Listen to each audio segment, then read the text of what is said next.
Viena maža klaida kainuoja čia ne taškus ir nepralaimėtas varžybas. Ji kainuoja galimybę vaikščioti. Mes visi galvojam, kad technika patobulėjo, kad apsaugos geresnės, kad tokie dalykai liko praeityje.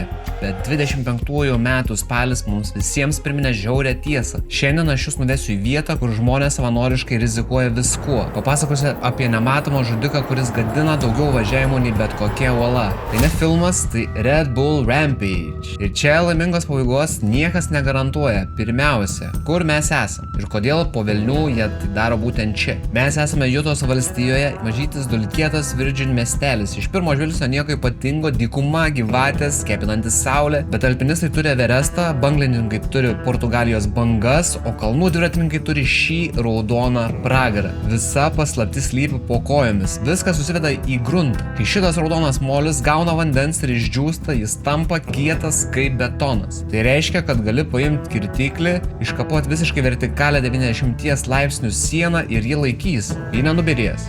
Tai leidžia sukurti trasas, kurios prieštarauja fizikos dėsniams, tačiau yra kabliukas ir jis labai didelis. Ši vieta yra atvira, vėjuota, visiškai izoliuota, čia nėra greitosios pagalbos automobilių, kurie privažiuoja per 2 minutės, čia budi sraigtasparniai, nes tai vienintelis būdas greitai išgabenti sužeistuosius į artimiausią ligoninę, kurie yra už 100 kilometrų. Ir patikėkit, tų sraigtasparnių prireikia dažniau nei norėtume. Tiesą sakant, varžybos dažnai stabdomos valandomis, kol laukiamas sraigtasparnio sugrįžimo po reiso. Bet grįžkime į pradžią, į laikus, kai internetas dar cypė jungdamas per laidą, o apsaugos priemonės buvo, rekomendacinio pobūdžio. 2 pirmieji metai. Pirmaisiais metais net nebuvo panašu į profesionalų sportą, tai labiau priminė būrį bepročių, kurie susirinko dykumoje pažiūrėti, kas greičiau nusisuks galvą. Tais laikais pagrindinis herojus buvo veikėjas vardu Josh Bender. Jei reikėtų apibūdinti Benderį vienu žodžiu, tai būtų tiesiog kamikadzė. Šis vyrukas neturėjo daug technikos, jis neturėjo net daug tikslumo, jo dviratis už tai turėjo daug amortizacijos. Ir strategija buvo labai paprasta – įsibėgėk, užsimerk ir šok nuo aukščiausios olos, kokią tik galėdavai rasti. Dažniausiai tai baigdavos didžiulių dulkių debesių ir lūžusių rėmų. Bet jis parodė pasauliui, kad apskritai yra įmanoma nušokti nuo 15 metrų skardžio ir likti gyvam. Pirmasis prizinis fondas buvo apie $8,000, dabar pažiūrėkit į šiandieną. Prizinis fondas siekia $100,000. Aišku, tai nėra labai daug su rizika palyginus. Tiesioginė transliacija, milijoninė auditorija. Sportininkai nebėra tiesiog drąsuoliai, jie yra elitiniai atletai, kurie treniruojasi kaip į olimpiadą. Bet rizika niekur nedingo, ji tiesiog tapo labiau apskaičiuota. Daugelis žiūrovų mato tik tą 2 minučių trukmės nusileidimą. Jie mato šuolius, triukus, greitį, bet dažniausiai nemato to, kas vyksta savaitę prieš visą tai. Ir čia yra tikroji magija ir kančia. Rampage'as yra unikalus tuo, kad čia nėra ruoštos trasos. Nėra taip, kad atvažiuoji, teisėjas sako važiuok čia, ne.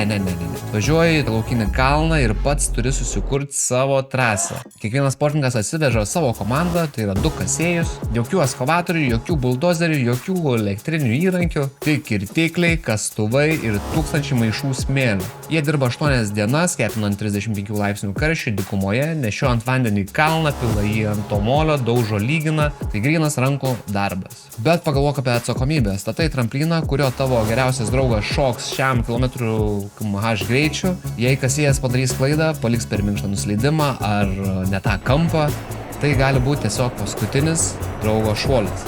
Spaudimas yra tikrai didelis, dažniausiai komandos miega vos kelias valandas, tačiau net ir su geriausia komanda, net ir su geriausiu pasiruošimu Rampage'as yra žvėris, kurio negali sukontroliuoti. Yra kaina, kurią anksčiau ar vėliau kažkas turi sumokėti. Ir 2015 metais Paul, vaikinas, kuris buvo vienas iš favoritų, jis važiavo tobulai ir tada viena maža klaida. Ne kažkoks beprotiškas triukas, tiesiog šiek tiek per daug greičio prieš nusileidimą. Jis nusileido, tieškėsi į žemę ir viskas. Dažniausiai, kai dviratininkas nukrenta, tada visi laukia, kol jis pajudės, pakels nykštį į viršų, bet Paulas nepajudėjo. Jis gulėjo ten dulkėse ir tą akimirką suprato baisiausią dalyką. Jis nejaučia savo kojų.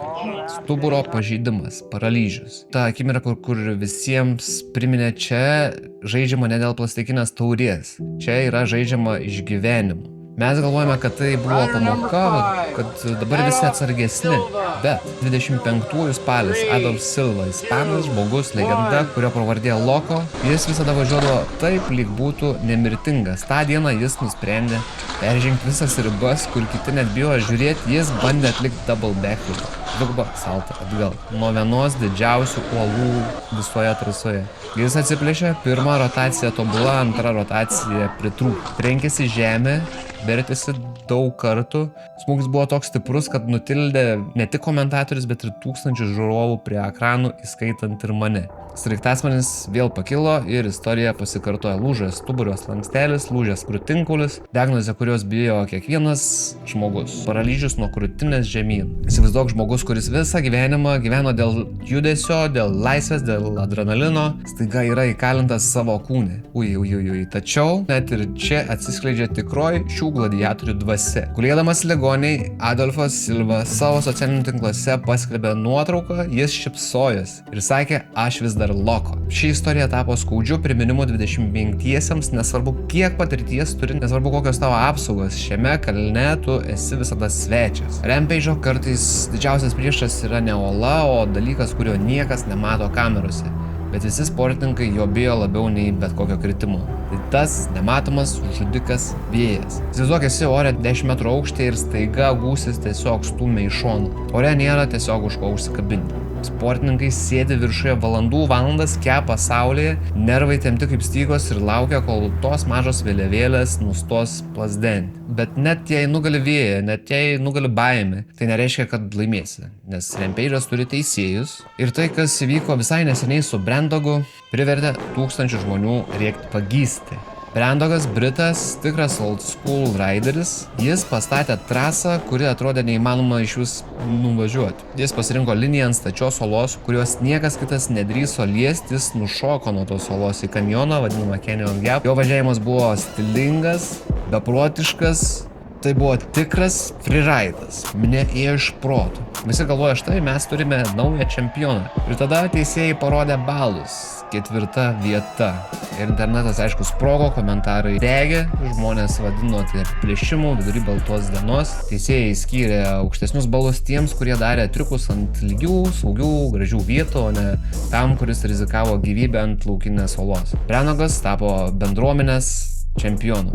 Šis skandalas iškėlė klausimą, ar Rampage'as praranda savo sielą, ar tai vis dar bepročių varžybos, ar tiesiog darosi gimnastika ant dviračių. Bet kol vyrai pykosi dėl balų, įvyko dar daug svarbesnis pozityvus lūžis. Ilgą laiką buvo sakoma, tai per daug pavojinga moterims, jos nepajėgios, per silpnos, bet 24-ieji užčiaupė visus tuos skeptikus, moteris pagaliau gavo teisę startuoti ir pirmą kartą istorijoje juos ne šiaip pabandė, bet Robin Gomez ir Casey Brown stojo prie tų pačių vartų ant to paties kalno. Robin Gomez atliko salto atgal, backflipą ir visiems parodė, kad drąsa neturi lyties. Tai istorinis momentas, kuris parodė, kad šis sportas vis dar keičiasi. Bet nepaisant evoliucijos, nepaisant moterų atėjimo, nepaisant teisėjų skandalų ir tų baisių gyvenimus keičiančių traumų, vienas klausimas lieka vis tiek neatsakytas ir jis turbūt kyla dabar dar ir jum. Red Bull Rampage nėra tiesiog varžybos, tai galima sakyti paskutinis tikrasis koliziejus su gladiatoriais. Mes žiūrim ne todėl, kad norim pamatyti nugalėtoją, mes žiūrim, nes norim pamatyti, kaip žmogus nugali patį stipriausią instinktą - baimę. Jie mums primena, kad žmogaus galimybės yra daug didesnės, nei mes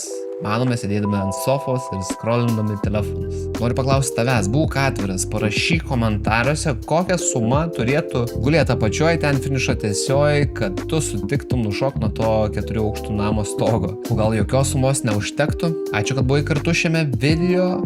Nepamiršk paspausti laiką, parašyti komentarą, spausti subscribe ir iki kitų kartų. Bye bye.